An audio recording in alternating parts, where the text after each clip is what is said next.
Cody, how are you? I'm Bonnie, and greetings from Toronto. Hi, Bonnie. Nice to meet you. Thank you for having me. Oh, thanks for chatting with me. Oh my goodness, I had so much fun watching this. But I won't go back and when you were just a wee little boy, and you look at your credits that you've given us. My God, like you've been acting since you were so young. How did everything that you've worked on prepare you for Hey Victor? Every well, that's part of what Hey Victor is that childhood legacy and holding on Yes. to it and letting go. And um, my mom moved down to Los Angeles. I was only 4 years old when we moved to Los Angeles from Canada, from Right. Alberta. And she was in a performing arts program, so she wanted to get us involved in acting and stuff like that. And that's where it started. I was like 5, I think, when I got my first gig, and Yeah. started like Dr. Quinn, Medicine Woman, and Dot Walker, Texas Ranger, Toronto, Yeah. like all these older projects. And they were along the same lines, right? A lot of period piece projects, and there wasn't anything really contemporary that I was, well, at that time as a child, getting cast for. And Smoke Right. Signals was one of the first that I got cast for, other than another film I did called Grand Avenue, Yeah. 2 years before, but they were contemporary. Right. And Smoke Signals from that film, especially going to any powwows or ceremonies or indigenous events, people would recognize, oh, it's a Smoke Signals kid. Oh, hey Victor, hey Victor, hey Victor. Right. And that's where the seed was planted from that film. And it lasted all throughout my teens and into the 20s. And I took a different route with my career than a lot of others. I've growing up in the industry, I've seen a lot of people move to Los Angeles or New York to quote unquote make it. Right. They don't. And I was blessed to have a family where we were all involved, and we were able to help each other with our characters, our roles, projects, and stuff like that. And to have, my mom be our coach when I was Mm. younger, to guide us in the industry to where I took on my own career at about the age of 16 when I moved out of the house and I didn't want to stay in Los Angeles and do, work a job waiting tables or bartending or going to school while I audition and do the whole LA actor thing. I Yeah. didn't see that fit for me, so I left and I did my thing from afar. I moved to Boise, Idaho, and then New York, and just kind of tumbleweeded all throughout the states and worked on projects here and there. And Right. it worked for me. That's Well, yeah, and you know what? It's funny because at the get-go, I mean, like you say, you started so young, and for me, I remember seeing Smoke Signals. Signals that was a big deal. That movie, it really was, and it did launch a lot of careers. I mean, look at Gary Farmer, Adam Beach. Like, I mean, I honestly, but it is a very memorable movie for me because I just thought it was so different at the time. Something we didn't see a lot of indigenous projects, which we'll get to a little bit later in the interview. But so when the first opening scene of Hey Victor made me laugh so hard because here you are as this guy, coaching young children, not in a good way, I have to say, Cody. Like, oh my God, I was cringing. I mean, there's no way you went through something like that as a kid. Come on. no, no, no, no. That's where the fictionalized version of Cody comes into play. Love it. And there's people who have asked, well, what's real and what's not? And I'm like, oh, you like that's up to the viewer. But and that's the whole the comedic mockumentary fictional Yeah. that we made. We were able to exaggerate a lot of things in all of our lives and add things in there for the jokes, for Right. the humor, the Yeah. dysfunctional humor. Yeah. I mean, if you don't get it, okay, come on, really watch it again. But anyway, I have to say, so this one actually debuted at TIFF. How exciting for you was that to have a movie like this, be recognized by the Toronto International Film Festival? Huge. It's so huge. Like I had a few very emotional evenings and like talking with my mom, like my first feature was accepted into, Yeah. Tribeca, TIFF, and all these festivals. And what the heck? There's people that make things that never get seen, and maybe make it to a couple small festivals, which is amazing in its own. Like anytime your work gets to be showcased on anywhere is Right. cool. But for those platforms, that's so huge. Yeah. Uh, at the Victoria International Film Festival, I won Best First Feature. We got Canada's top 10 films of 2023 through TIFF. Yeah. It's incredible. And throughout my life, the things that have happened, like the ups and downs and some traumatic things like that, I've had like a lot of people, talk to your therapist about that. Things where I'm like, do I deserve this? Like, is this real? Like, holy Yeah. crap. I know my value, my worth, and all the things I'm putting out there to make my career and help others and do cool work and fun work. But like, there's still that little piece where it's like, I get to show my work there. All these people get to watch my project. Like, wow, it's amazing. And I'm so honored and blessed that I've been able to have it on these platforms and show it. Now we have theatrical release. So that's Yeah. another thing. That's Smoke Signals was an independent film that was made. It went to Sundance Film Festival. It won the festival. It got distribution, and it was in theaters. That's the first time ever in Indigenous cinema. Correct me if I'm wrong, unless someone might see this and go, actually, no. But from my understanding, it's the first film that has done that. So I was Yeah. a part of it. And Hey Victor is doing the same thing. We're an independent film. We got distribution, and now we're showing in theaters all throughout Canada. It's It's amazing. Yeah. it's It's fantastic, and you deserve all the accolades because you worked hard for many, many years. It's not like you just came up yesterday. So congratulations on that. But then you take it on as an actor, director, like writer, everything. Slow down, dude. Like, what? How did you manage all of that?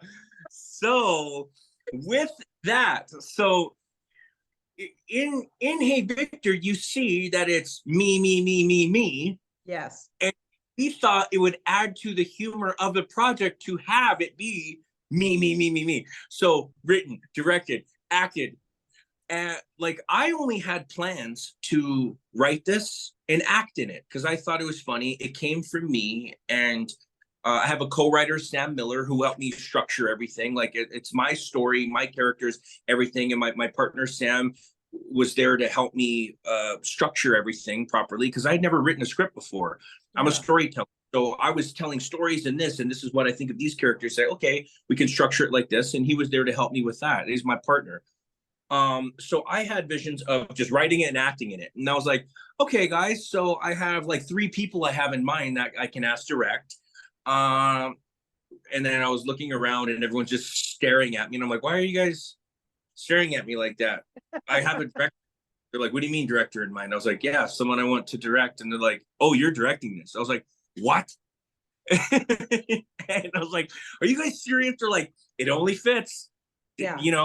It's this is it. This is your time. And I grew up in the film industry, so I've seen, like, I know I have a lot of tools that I can use. I just never utilized them yet till this in the way I could have. And yeah, we we did it, but it was a team effort. It was a team effort. And because I was in like every shot pretty much, like Yeah. I made sure I was working with the actors and we were in a good flow throughout our scenes. And then I had my first AD, Carly McTavish, and my executive producer, Sam Miller, behind the camera, making sure that technical stuff. Right. Because if I do shot, playback, it would have just been way too long. And we did this in 21 days. So we had to get through 10 to 12, sometimes 15 pages in a day. Wow. And so making sure that me and the other actors, we were all in a good flow. And if there was something I didn't feel comfortable with in a scene, it's like, okay, let's do this again here. And if there was something technical, it's like, nope, we got to try it one more time here. And we had 2 cameras flowing at once. So we were able to get so much. I'm sure. Yeah. And you have a great cast too. But I have to ask about, the king of improv, having Colin Mockery there. Come on. How much fun? Yep. That was a blast of a day. And Carly, my first AD, after about 1 or 2 hours of filming, she goes, "Okay, you guys, I'm putting in a jar right now, $20 if anyone wrecks a scene." You understand? If anyone, and it wasn't coming from Colin and I, but like a lot of crew were like, and I can see when I'm working with Colin out of my peripheral, different crew members like putting their heads down, like, Yeah. laughing, trying not to laugh. And there's so much B-roll and outtakes. So when the director's cut of this comes out, I have so much. And he's such an all-star. It was such a privilege and honor to get him. And he's such an awesome guy. He's such a cool person. And we reached out to him, and we didn't know if we would be able to get him. He got back to us within 20 minutes in an email, said, "Sure, send me the detail, the script." He read the script. At the end of the day, he's like, "I love this. Yeah, let's go." That's so great. Heck yeah. Yeah, that is so great. Yeah, he's a doll. I love that guy. And you know, so I'm wondering for you now, just to get a little serious, but not too serious, you know, because this is a fun film. But the the fact that there's so many Indigenous projects now coming to the forefront, whether it's a big movie, whether it's TV series. I mean, my God, dude, you're part of a Marvel series. Like, holy crap, right? I mean, what does this mean to you? In about half an hour, I'm going to be talking to somebody else about the film Cold Road, which is another Indigenous project, another great film. You know, and look at, you know, Lily Gladstone and the recognition she's getting for like an Oscar possibly. Like, whoa, I remember interviewing her at TIFF years ago and nobody knew who she was. And I just was like so enamored by that woman like then. And I just knew, you know, and I was just so happy for her because it was getting more and more recognition. How does that feel for you? It's amazing. So I'm a team player, and I'm there's enough at the table for all of us kind of person. I'm not a greedy person. So when I get something, or if I'm gifted something, it's my job to use it and then give it back. Use it how I can to benefit myself and others, and then I give it out. So with that, like my gift of storytelling and filmmaking, I'm able to use that in a way to give back to others. Right. And I hope that our younger ones that are trying to make it in this industry, and that goes for art, music, singing, dance, any kind of performing or creating projects of any sort, for that resilience, to be resilient and to push through.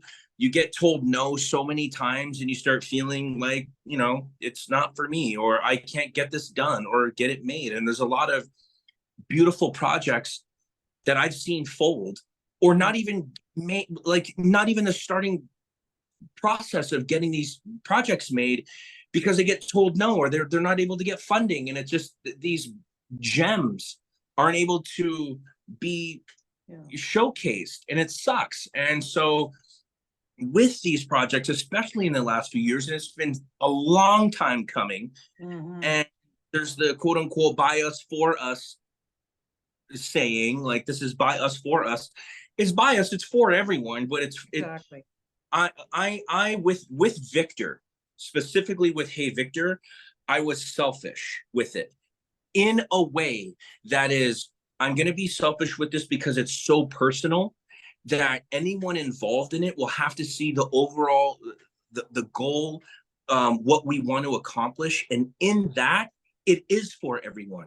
Right. So in taking it personal and being selfish with it, to have that overall project outlook, everything finished, completed, everyone else is going to be able to enjoy it. And we're able to have that now in a huge way. And like I said, it's been a long time coming, and we're going to have a lot more. And there's pieces that are very informative. There's pieces that are very dark in content with historical events and stuff like that. Great, love that. And they should continue to be made. Me, I'm contemporary, I'm vulgar, I'm crass, I have a warped sense of humor, and that's the stuff that I'm going to continue to make. Not that, and that's why we love you, Cody, for sure. Yeah, I will be a part of other projects. Sure. Oh yeah, I can do that. Sure, I can do that. But the stuff that I personally create is going to really rustle feathers and get people talking, and that's fine. Let's go. And that is amazing. And and like you say, it just all aspects. Doesn't matter who you are. That's, everybody needs to do their own genres, and that's why we have you to do this, and it's fantastic. And this was so much fun. I just really had a really good time watching Hey Viktor. So thank you so much for that, and thank you for your time today. It was a pleasure getting the opportunity to talk with you today. Thanks, Bonnie. All right, take care. Have a good one, and best of luck with the movie. Thank you. Okay, bye bye.